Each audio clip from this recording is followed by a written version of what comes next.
Buonasera, sono Barbara Braghin, giornale L'Empatico. Ho il piacere di incontrare questa sera in sala Eracle a Portoviro l'assessore regionale Valeria Mantovan a questo evento che si intitola Imprese cultura e imprese culturali. E di cosa si tratta, assessore? Si tratta di valorizzare la cultura come elemento che si interseca anche con altri settori, come ad esempio l'imprenditoria, come un valore capace di creare occupazione, sviluppo non solo individuale ma anche sociale.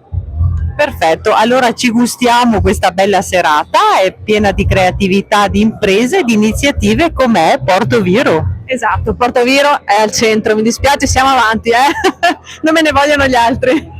Allora, arrivederci a tutti, Barbara Braghin, giornale L'Empatico e l'assessore regionale. Valeria Mantovan.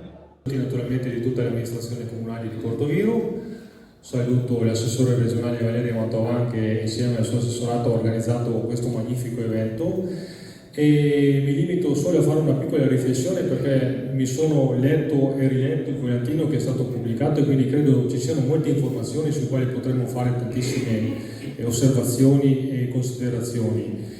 L'arte, la cultura, motore dello sviluppo del nostro territorio.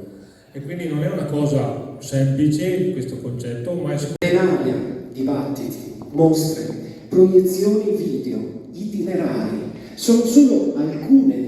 Erika Boschiero, cantautrice, ci porta nel suo mondo